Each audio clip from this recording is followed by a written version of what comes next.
Okay, thank you very much, everyone, for joining us tonight here at the Dearborn Public Library.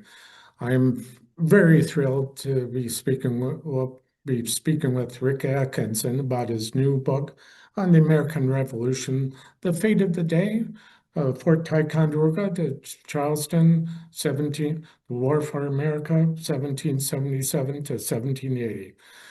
Just a brief note about format.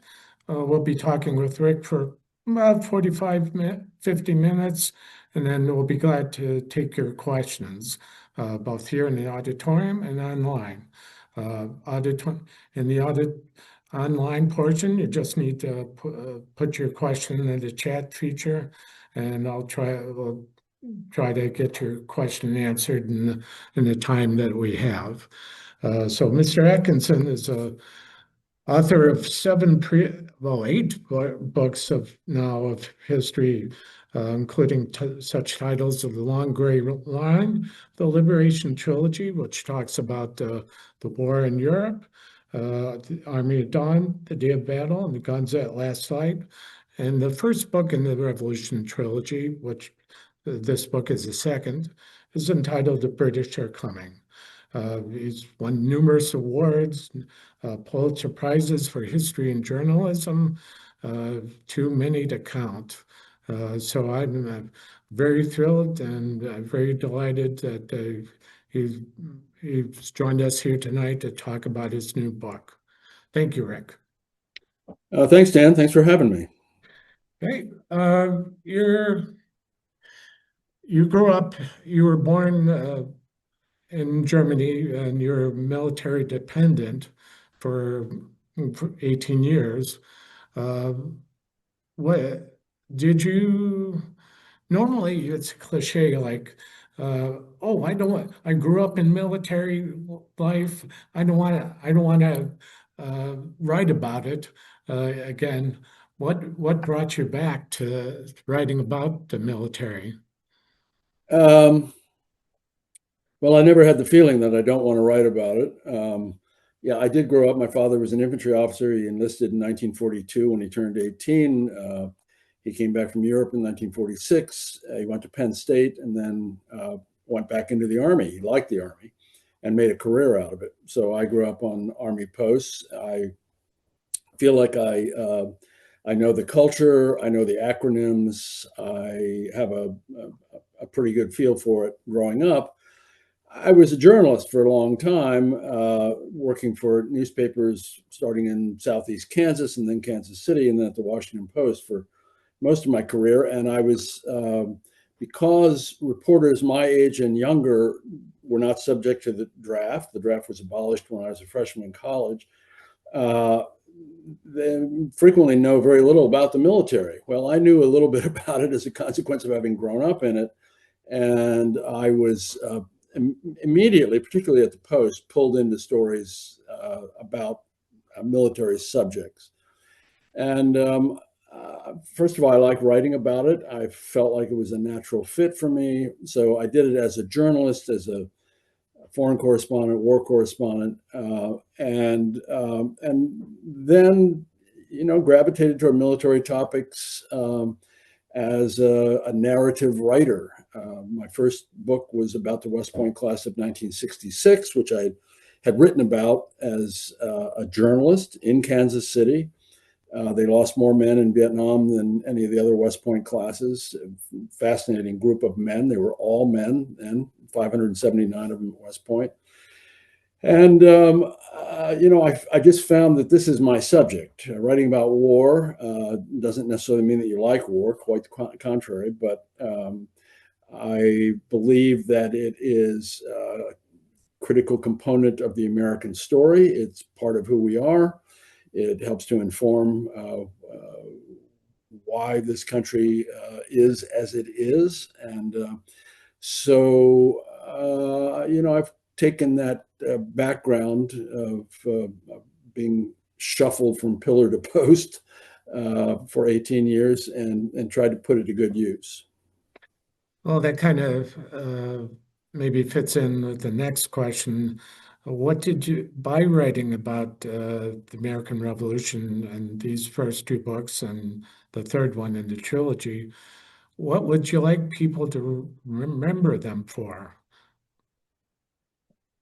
Well, I would like them to take away several things. One, I think there's a lot to be proud of. The story of the American Revolution is, extraordinary beyond the capacity of any novelist to invent. It tells us a lot about who we are, where we came from, what our forebears believed, what they were willing to die for, which is the most profound question any people can ask themselves. And that's true whether your family came here 300 years ago or 10 years ago, because it is our common heritage. I would like people to know certain things about the founding of this country. I think typically 250 years later, we have kind of a hazy understanding of the revolution. It has a kind of a gauzy tint to it, as if it's an old lithograph. It wasn't like that. It was extremely violent. It was our first civil war, a civil war on several levels, not just between people loyal to the crown in America and those who supported the rebel cause, but also within Indian tribes who ended up fighting each other. I hope that people recognize that we're the beneficiary of an enlightened political heritage handed down to us from that revolutionary generation. It includes civil liberties, it includes freedoms of all sort, and it includes strictures on how to divide power and keep it from concentrating in the hands of authoritarians who think primarily of themselves. We can't let that be taken away from us. We can't allow it to slip away, and we can't be oblivious to this priceless heritage or the hundreds of thousands who've given their lives to affirm and sustain it over the past 250 years. So I think when you take on the story of the American Revolution, there's a lot to unpack there, and there's a lot that speaks to us today in 2025, 2.5 centuries after the fact. Now, what's so great, one of the things that's so great about your writing is that you're a good storyteller. It was always, you set the scene perfectly. It's easy to understand. It's very clear. Uh, did you did you always like stories? Uh, to and do you think it's an easy way for people to understand history, or at least a palatable way? Yeah, I mean, who doesn't like stories? It's part of our DNA, right? It's how we try to make sense of the world around us in many different uh, ways. Yeah, I do think that history needs to be told as a story with rigorous academic underpinnings. Needless to say, it's a true story. It's got to be a true story. There cannot be embellishment to it, or it's not history. It's fiction. And because it's a story, that means it has all the elements of story. First and foremost, character, and the characters who emerge from the story of the American founding are, again, beyond the capacity of any novelist. I don't care, whether it's Tolstoy or otherwise, to invent. And they have all the conflicts and all of the aggravations and all of the shortcomings, all of the vicissitudes that all of us have as human beings. They just do it on a bigger stage with stakes that are enormous in the case of the revolution. So, yeah, my feeling is that if you can't tell it as a story, you probably ought not be telling it. Then you're not a narrative writer, first of all, which is what I am first and foremost. And second, you're going to have difficulty bringing as wide an audience to the subject as you might hope. No, I want to give you people a sense of the work that you did, the work that's involved in putting a book together. You've spent many times, well, you describe yourself as an archive rat. You enjoy, you've gone to many libraries throughout the world in order to read the books, read the material, read the actual, that's part of history, actual sources. And you've read first you read the papers for your liberation trilogy of personal papers of Eisenhower. Now you read the personal papers of George Washington. It's a lot of work. Yeah. Yeah, do you, what, like when you went to visit London to see the papers of George III, you had to, you're one of the first people to do that. Yes, I mean, you're right on all counts. It is a lot of work. I am an archive rat. The papers of George Washington are behind me. Some of the volumes from the Revolutionary War series. The University of Virginia has been curating those papers since 1968. The end is in sight.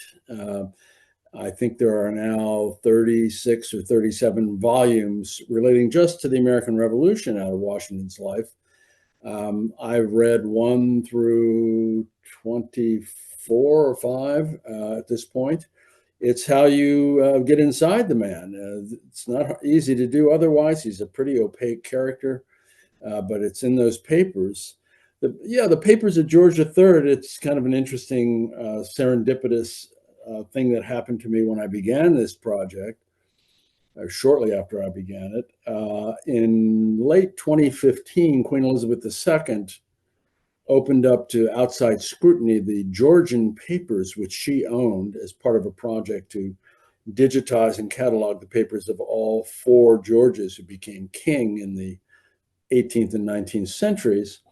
And there are about 500,000 pages or so, most of them previously unpublished, and most of them from the reign of George III, who was king for almost 60 years, our last king.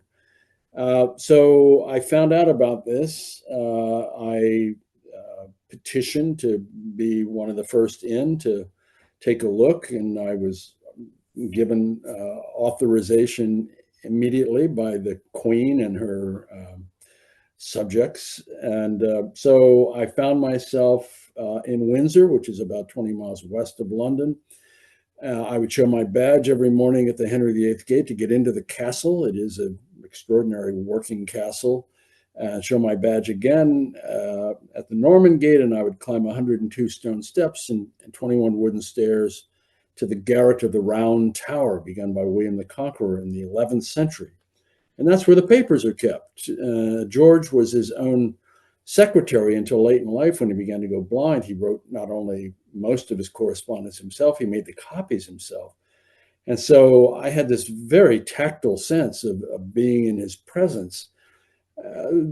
Among other things, and I recently wrote a long piece for the Atlantic magazine in the November issue about George and British war strategy. He's not the sinister ninny who prances across the stage in Hamilton every night. He's not the tyrant that Jefferson calls him in the Declaration of Independence. He's a child of the Enlightenment. He's a patriot king. He's a constitutional monarch. He's much more interesting, actually, than the stereotype that we have of him. And you can see this in those papers. Among other things, he's a loving husband, which is not always a given for a monarch in the 18th century. He's a devoted father to the 15 children that Queen Charlotte produces for him. And so I find what those kind of experiences provide is nuances and complexities and details that I think many readers would not have known previously.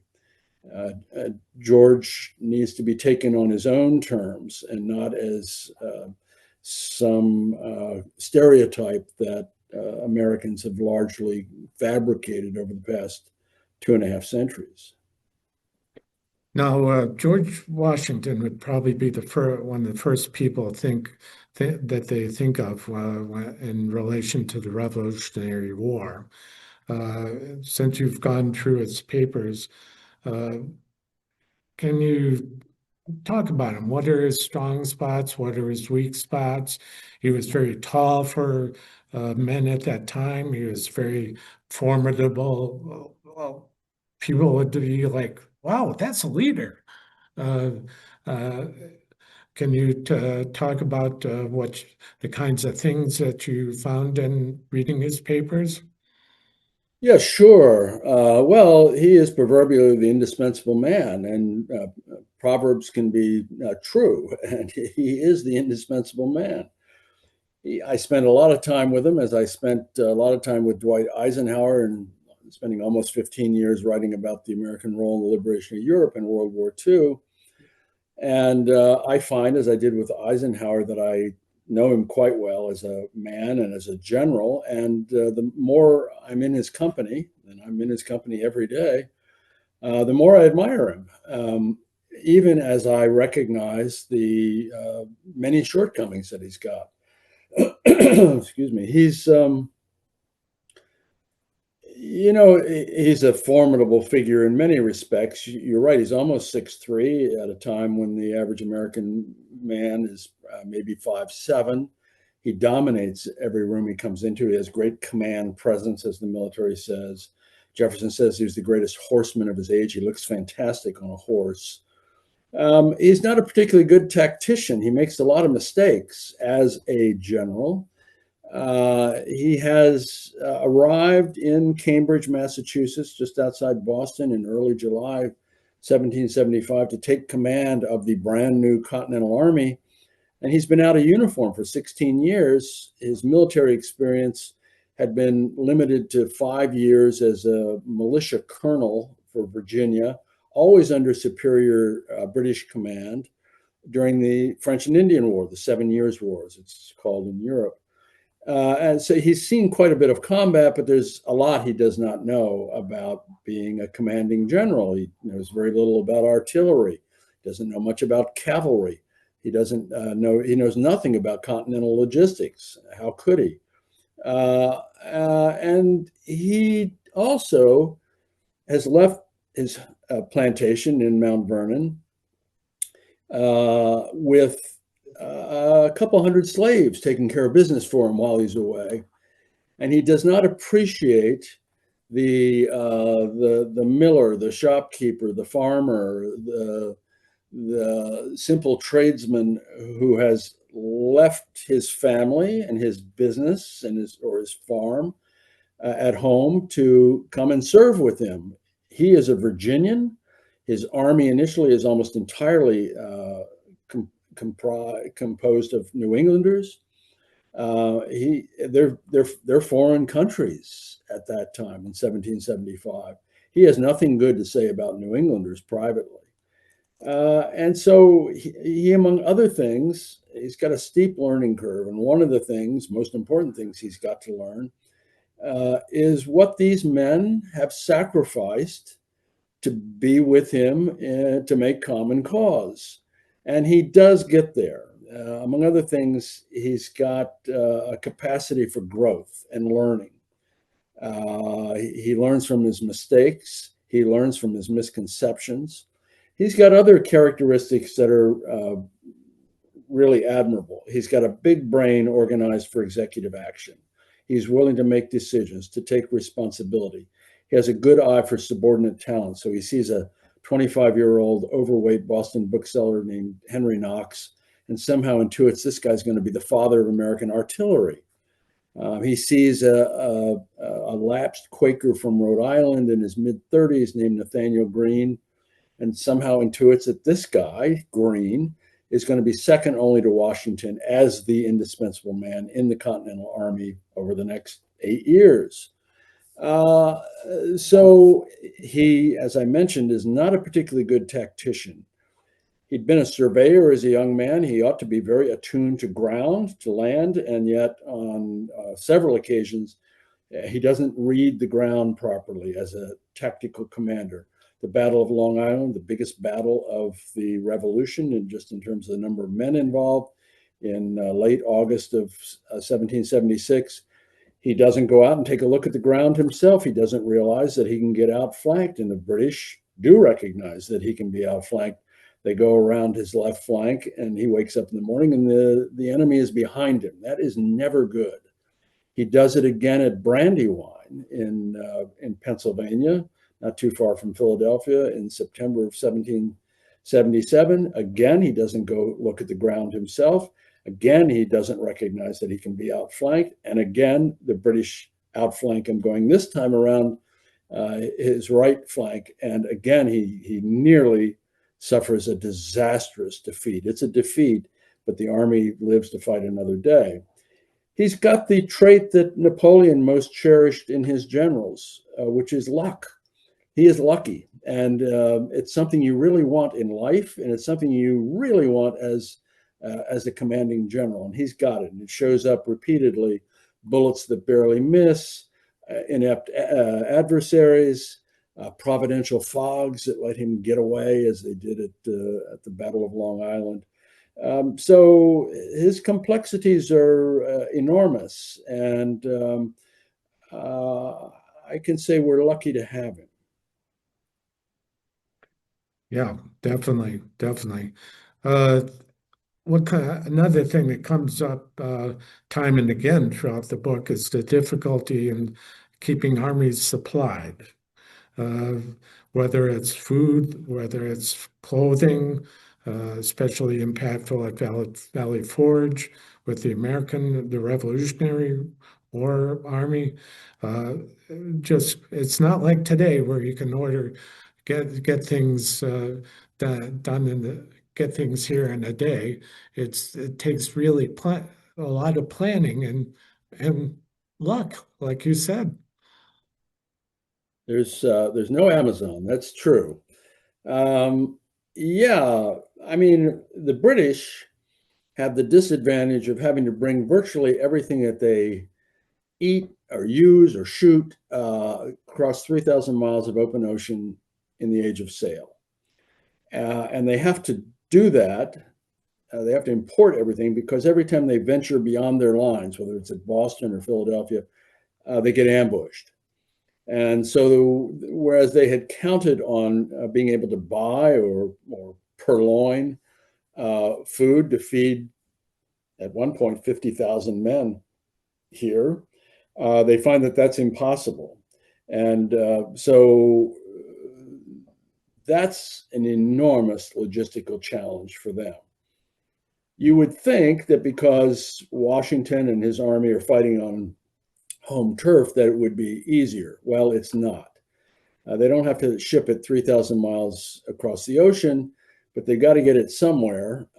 It's not helped by the fact that the continental dollar, which is a fiction that's created by Congress early in the war, and it's promulgated basically by the use of a printing press to produce endless numbers of increasingly worthless continental dollars. It's hard to buy anything with continental dollars because by the time we get to 1779, it really is worthless. Not worth a continental is a common phrase, and it's literally true. So what you find, you mentioned Valley Forge, a very, very grim winter of 1777, 78, not especially cold, not especially snowy. Valley Forge is about 20 miles west of Philadelphia. Beautiful place and a really horrible place. More than 2,000 American soldiers die there of typhus, smallpox, typhoid, dysentery, and other diseases, all aggravated by malnutrition and a real lack of decent clothing. Washington is so desperate, his army is on the verge of disbanding. We're talking now about February 1778, that he turns to Nathaniel Greene, that lapsed Quaker from Rhode Island, and says to Greene, I need you to be my quartermaster general, my chief supply officer. Greene, like Washington, has a big brain organized for executive action. He's very, very capable. And Greene says, I don't want to. Nobody in history has ever heard of a quartermaster general, quote unquote. And Washington says, you gotta. I need you to do this. The army needs you to do this. The cause needs you to do this. And Greene, being a good soldier, being devoted to Washington, does it for 2.5 years, and he's quite brilliant at it. He staves off catastrophe. They managed to pull themselves together at the end of the long stint at Valley Forge, and come spring, come June, they're ready to fight again. It is a constant battle. It's a perpetual aggravation for Washington and every other officer in the Continental Army. That close call at Valley Forge is repeated virtually every winter through the rest of the war. The supply aspects of it, the larger logistical component of the war, as in every war, frankly, is vitally important if the cause is going to succeed. And it's a near-run thing repeatedly. And I was also surprised about medical abilities. Of course, for injuries, yeah, there's not like you can't fix people up like in a MASH hospital or something like that. What surprised me was the disease, where like if you're sailing across the Atlantic, the you have to worry about the seas and the storm and the disease. They lost so many people to that. Was it more than the amount of people who died in battle? Oh, way more. Disease killed many more than bullets or cannonballs did. Yeah, the mortality rate for the British in crossing the Atlantic, both for British soldiers and for their Hessian mercenaries, and there were 30,000 Germans who fought in the war on behalf of the British. 7 small German principalities basically agreed to provide troops for cash. And it was not unusual for the mortality rate in that transatlantic crossing to be 8 to 10%, particularly when they were going to the West Indies. And when they get to the West Indies, where disease in the summer is especially pernicious, and of course they don't understand germ theory, they don't understand mosquito-borne diseases. The mortality rate in the West Indies for the British, and that's where the real money is, those sugar islands, so they keep garrisons down there, is extraordinary. Yeah, medicine is hardly worthy of the name in the 18th century. There are doctors, almost none of them have been to medical school. The treatments, both for battle wounds, you never find a doctor washing his hand before he is operating on somebody. If you take a bullet in one of your limbs and it breaks a bone, it's not uncommon for the remedy to be amputation. And the odds of you surviving amputation, particularly of a major limb, are remote because infection sets in quickly. The disease smallpox, focus on that for just a minute, the king of terrors, smallpox and typhus is spread by lice, are the 2 great killers of armies historically. it's believed that Alexander the Great probably died of typhus at the age of whatever he was in his early 30s. Smallpox can be averted with, even in the 18th century, with a rather crude form of inoculation, which involved making an incision in the arm or the leg and taking live smallpox pus and putting it in that incision to deliberately induce smallpox in the patient. The mortality rate for that kind of induced smallpox, was called variolation, was between 1% to 3%. If you catch smallpox naturally, the mortality rate can be somewhere between 12 and 20%. But you have to have the patient isolated because they're very infectious when they're undergoing this procedure. It takes a matter of preparation. Basically, you have to have the soldier out of commission for the better part of a month. Washington had resisted this initially. And then the army that we sent to invade Canada 250 years ago this year came back bedraggled out of Canada when the invasion failed, rife with smallpox. Hundreds of men died of smallpox and other diseases.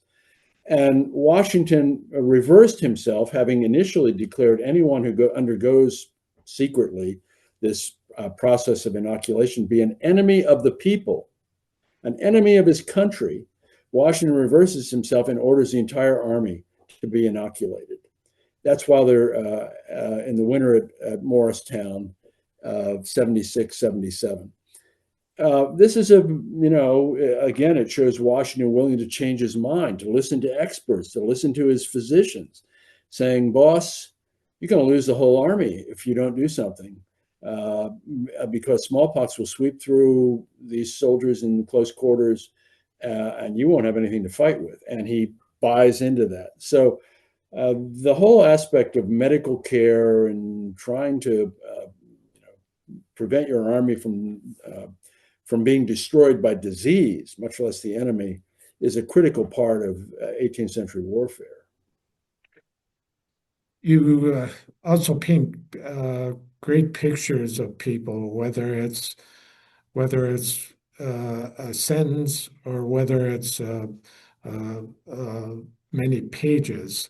There are other people that readers would associate with the Revolutionary War, like Benedict Arnold and also the Marquis de Lafayette.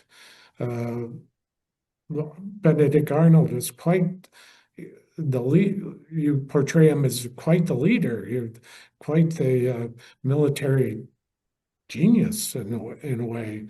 And Marquis de Lafayette was instrumental, perhaps, or you can correct me, in helping bring France into the war effort. Yes, they're both very singular and important figures, and should be remembered today, both for good and ill. Lafayette is 19 when he comes here. He's one of the richest boys in France. His father has been killed as a colonel in the French army fighting the British during the 7 Years' War when Gilbert, our Marquis, was 2 years old. And he comes here because he is just on fire with enthusiasm for the American cause. He knows something about it. He doesn't know a lot of details, but he's just got a great passion for it. And so he persuades the American representatives in Paris at the time, including Benjamin Franklin, our first and greatest diplomat, to make him a major general. He's been a captain in the French army. He's got very little military experience. He's very wealthy, and he gets wealthier when he marries into the right family. And he's got ties throughout the French aristocracy, and he's got ties to Louis XVI, the absolute monarch of France.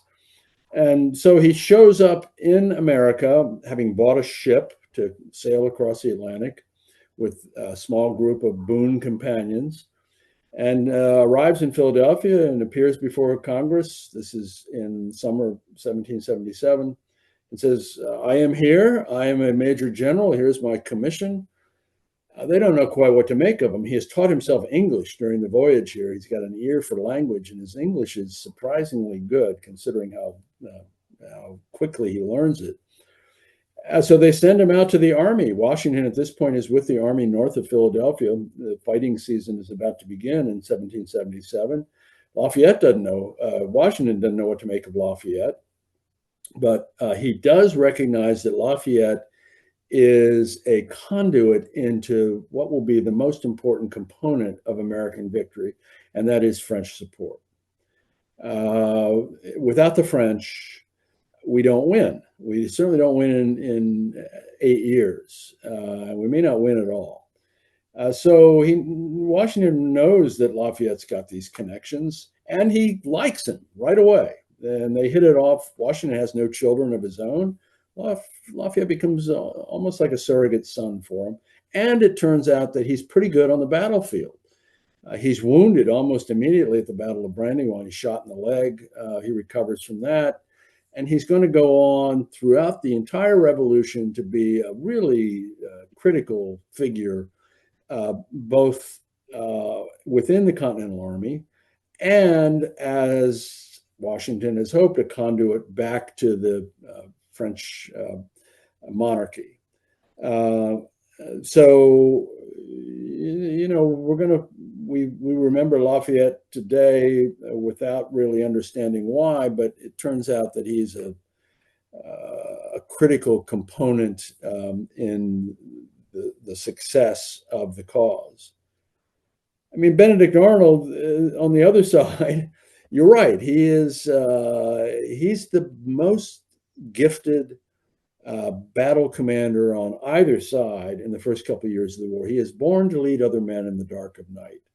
Washington recognizes it very quickly. He'd been a Connecticut merchant from an affluent family in Connecticut that fell on hard times when his father drank away the family fortune.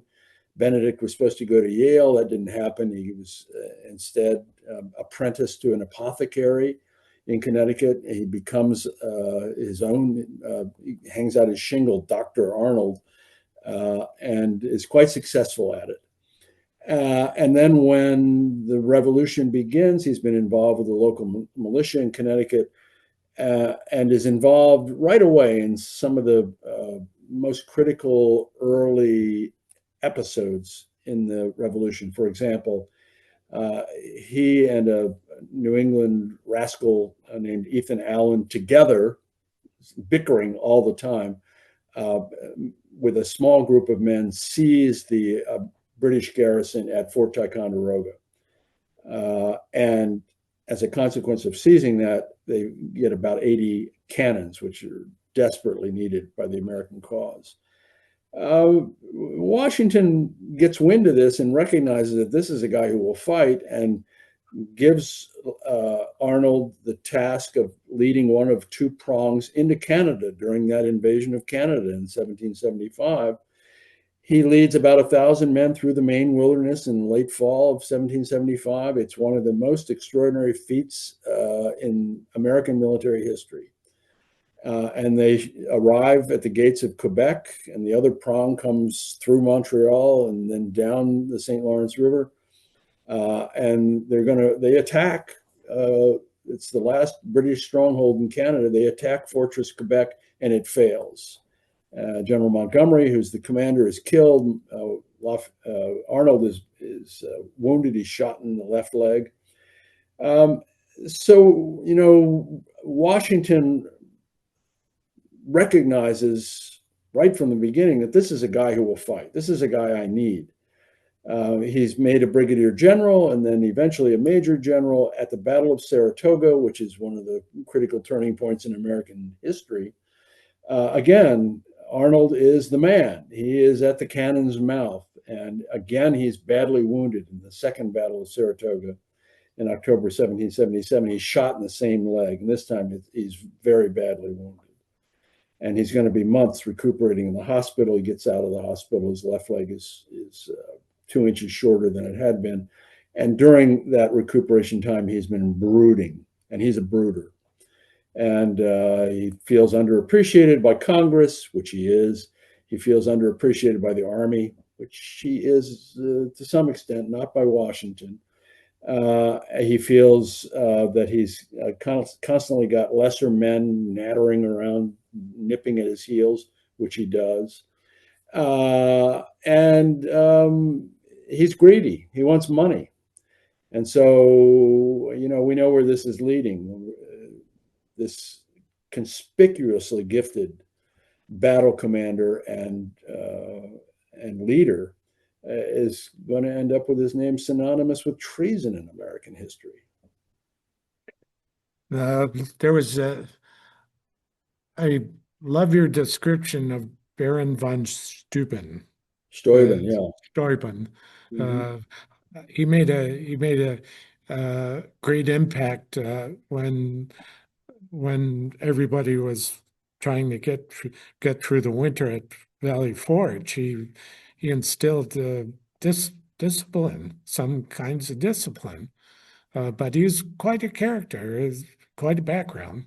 Yeah, he is a character, and he's very capable. He's very important, actually. Yeah, he's a fabrication.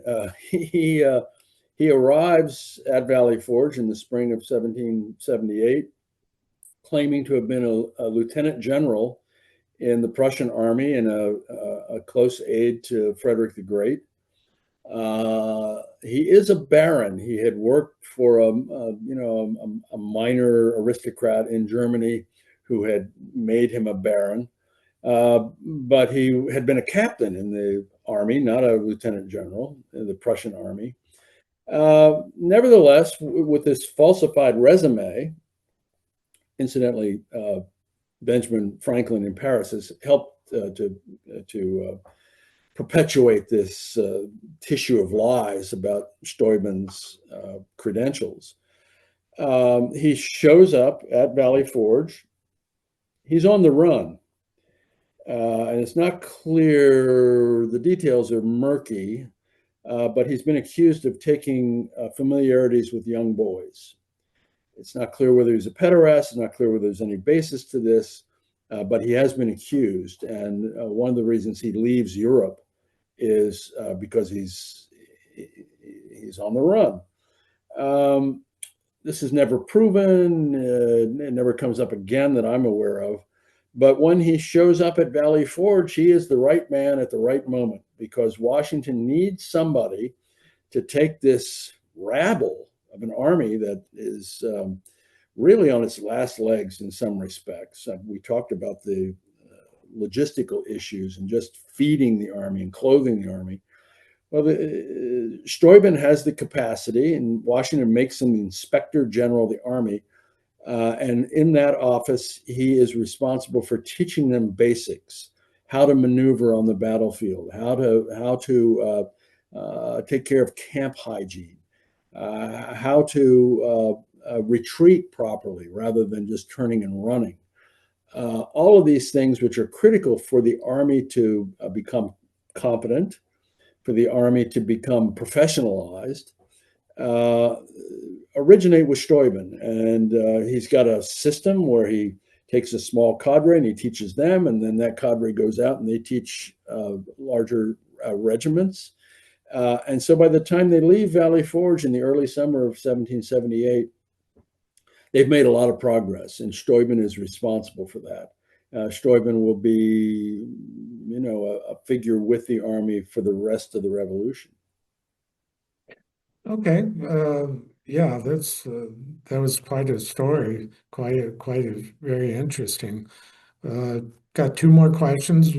Uh, what I also found interesting is you go into when France enters the Revolutionary War, you talk about British politics. Or at least for myself as a history major, it's something that I wasn't familiar with. How there is divisions in the British side. Do we continue to fight, or what do we do? It was very interesting. Yeah, it's true, Dan. There is an opposition. It's mostly loyal, not always, and it's a rigorous opposition, and it includes people like Edmund Burke, one of the greatest orators in British political history, and one of the greatest thinkers in British history. And for the most part, the king and his government are able to keep large majorities in Parliament, both the House of Lords and the House of Commons. And the king is a great believer in parliamentary supremacy. Reforms in the late 17th century in Britain have made this a constitutional monarchy. He has to be attentive to Parliament. He has to be attentive to public opinion, actually. And George is committed to this. One of the reasons he's waging war against the Americans for as long as he is. He believes that the Americans have forsworn their obligation to parliamentary democracy or parliamentary government.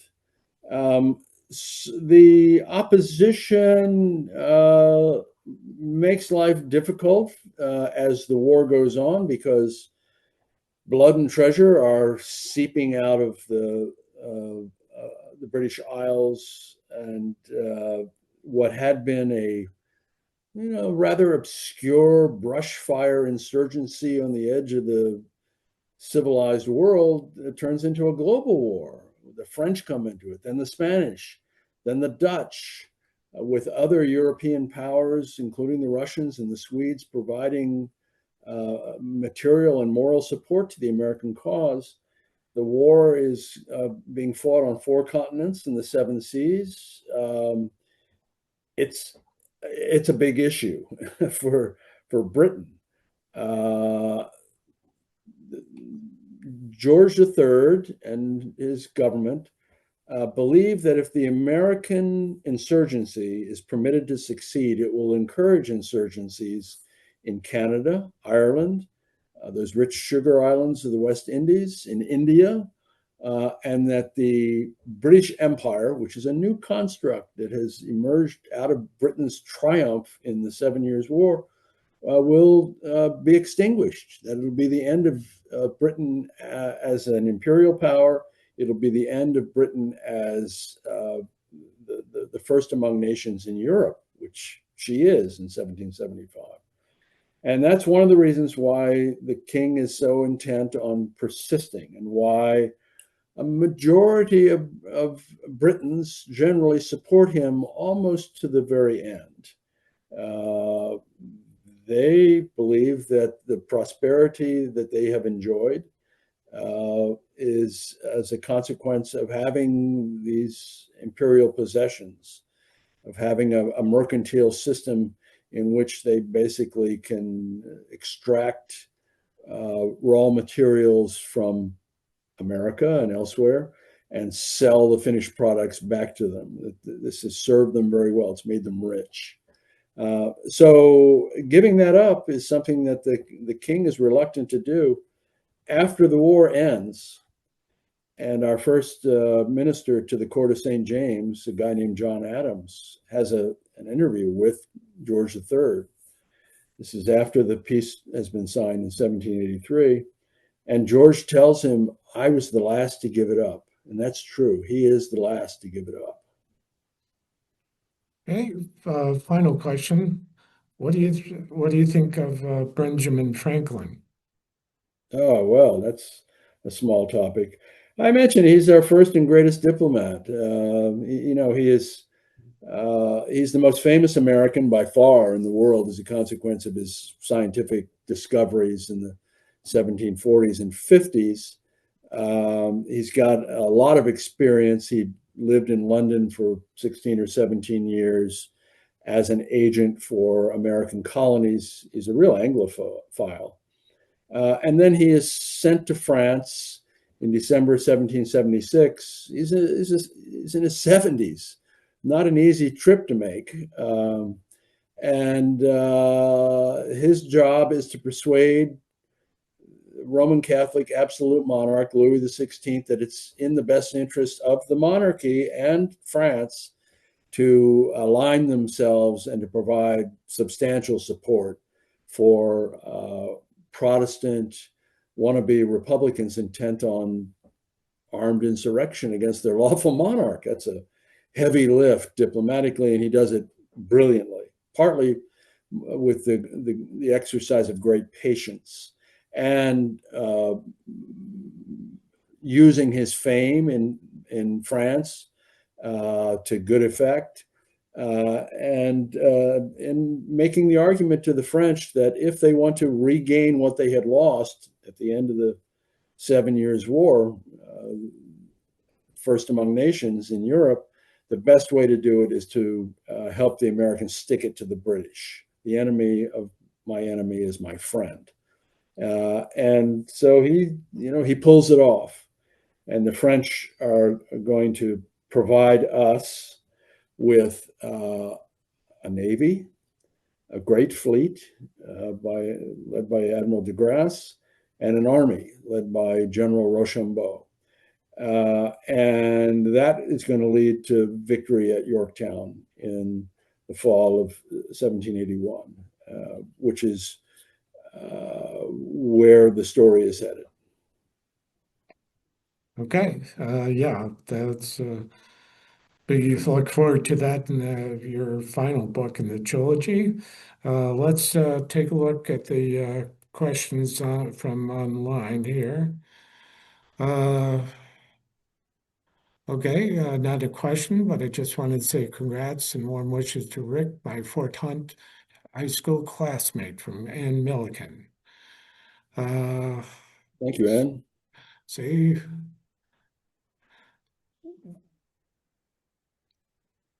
did the French respect Washington as a military strategist? It seems like Rochambeau wanted to call the shots once the French arrived.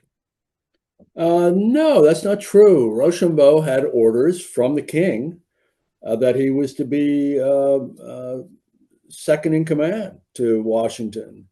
And while Rochambeau had a lot of experience, including in siege warfare, I think he'd been involved in 12 formal sieges, which is something Washington knew nothing about.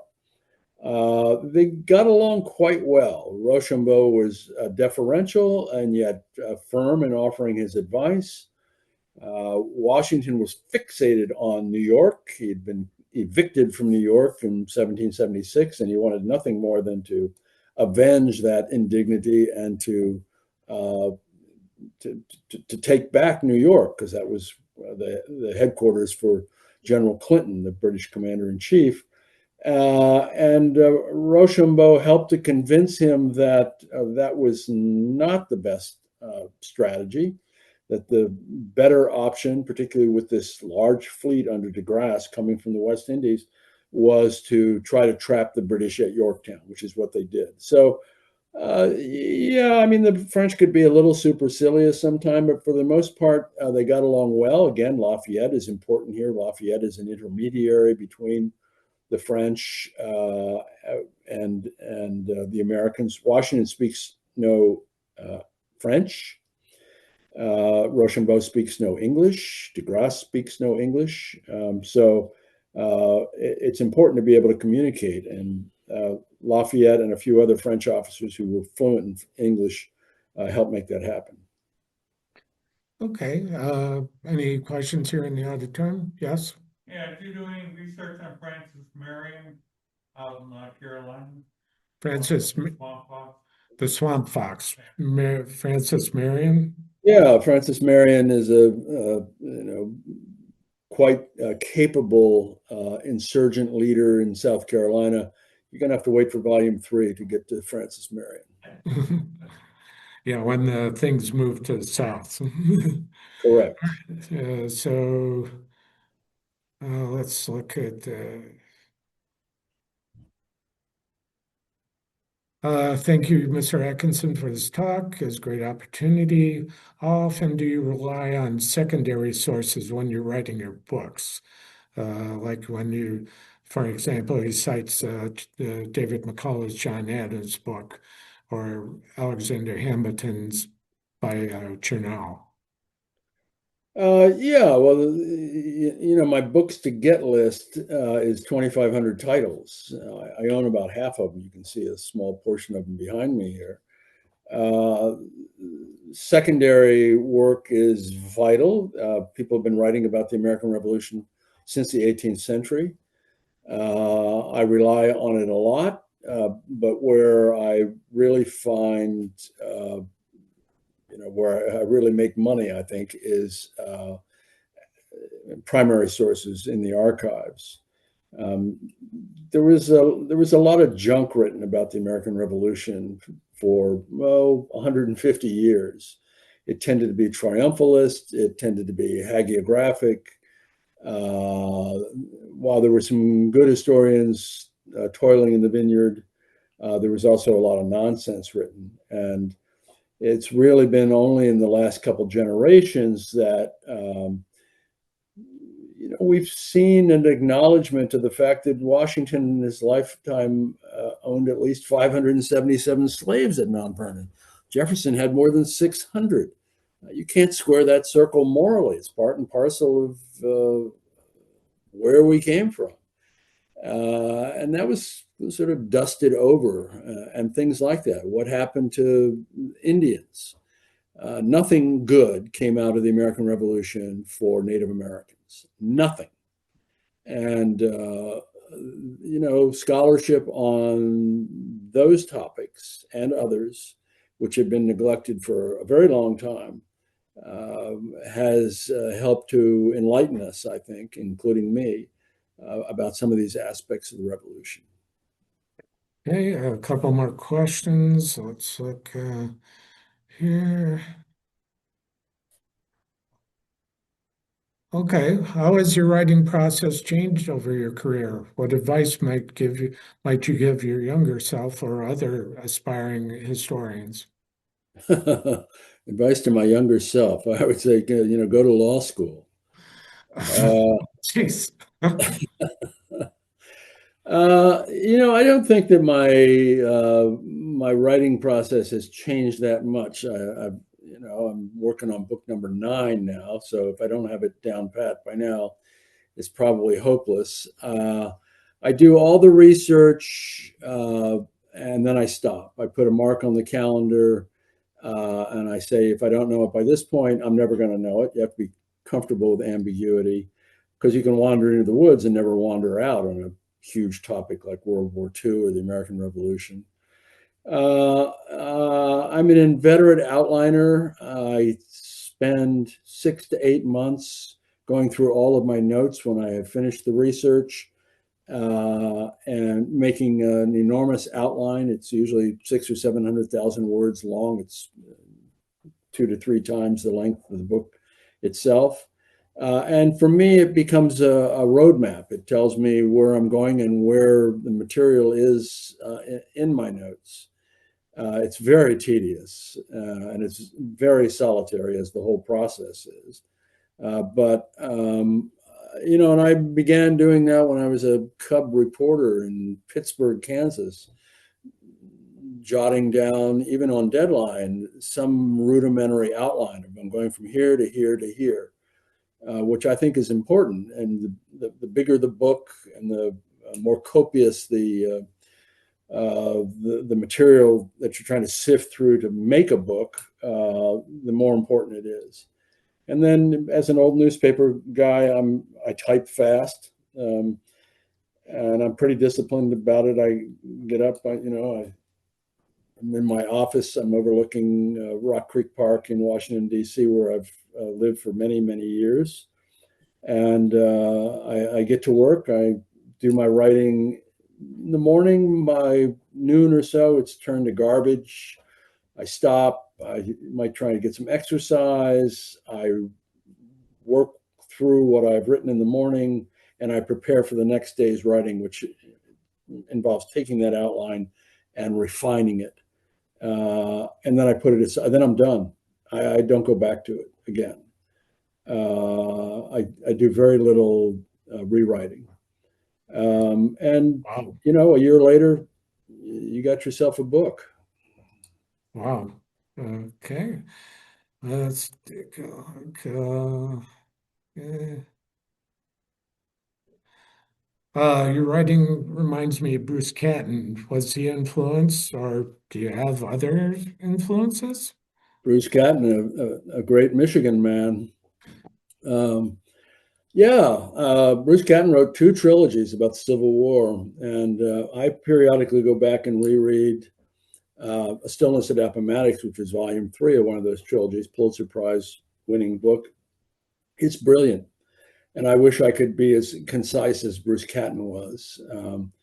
Shelby Foote wrote a trilogy about the Civil War, not concise. It's 3,000 pages or 1,000 pages a volume, and yet also quite brilliant. So yeah, there are those who have come before me who've had an influence. Somebody mentioned McCullough earlier. I really admire David McCullough, and I'm sorry that he's gone. One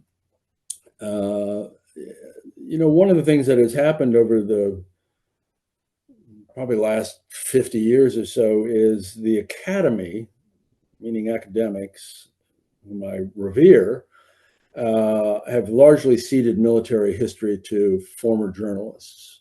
Now, there's some very good academicians, PhDs, who write about war, but for the most part, Bruce Catton had been a journalist. Barbara Tuchman had been a journalist. My close pal, Max Hastings, one of the great British military historians, former newspaperman. And this is in part because it's,